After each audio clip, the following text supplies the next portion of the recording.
तर घरगुती वीज दरात 17% कपातीची सरकारची मागणी होती। MERCने सरकारची मागणी मान्य केलेली नाही असं विश्वास पाठक यांनी म्हटलंय।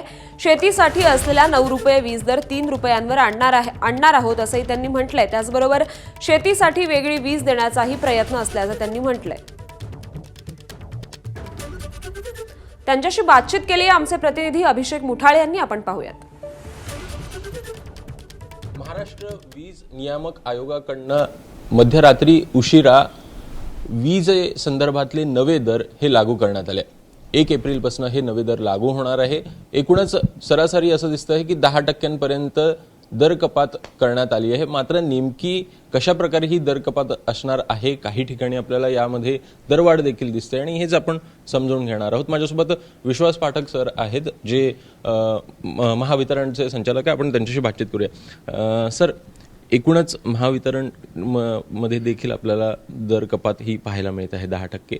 एकूण कशा प्रकारे ही 10%ची दर कपात असणार आहे? आम्ही MERCकडे जी याचिका केली होती त्या याचिकेचं आत्ताच ऑर्डर ही पहाटे आता अपलोड झालेली आहे। जो 700 पानाची ती ऑर्डर असल्यामुळे पूर्ण वाचायला आणि त्याचं पूर्ण आकलन व्हायला थोडा वेळ लागेल।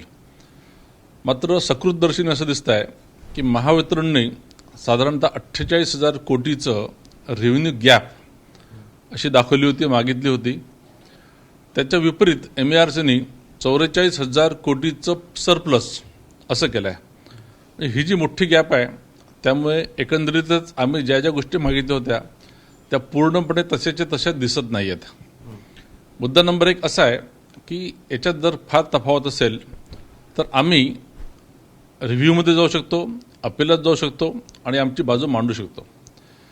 याचा आधार असा आहे की मुख्यमंत्री माननीय देवेंद्रजी फडणवीस यांनी गेल्या 3 वर्षापासून ऊर्जा खात्याची सूत्रे सांभाळलेली आहे आणि त्यांनी महाराष्ट्रामध्ये 30% जे ॲग्रिकल्चर कन्झम्पशन असतं आणि त्या ॲग्रिकल्चर कन्झम्पशनची जी रिकव्हरी होऊ शकत नाही त्याचं कारण असं की आपण त्यांना दिवसा वीज देऊ शकत नव्हतो।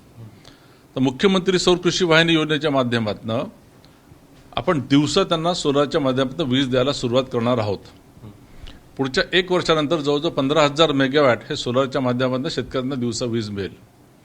म्हणजे ज्या विजेची किंमत प्रति युनिट सरासरी 9 रुपये असते त्या 9 रुपयाचं हे 3 रुपयावर 30% कन्झम्पशन ॲग्रिकल्चरचं। हे जे अरिथमॅटिक आहे या भरोश्यावर आम्ही MERCकडे दावा केला होता की आम्हाला रेसिडेन्शियलचे दर 1 एप्रिलपासून म्हणजे 100 युनिटचे तर आम्ही 1 एप्रिल 2025 पासून पहिल्याच वर्षामध्ये कमी करायला याचिका केली होती 17%।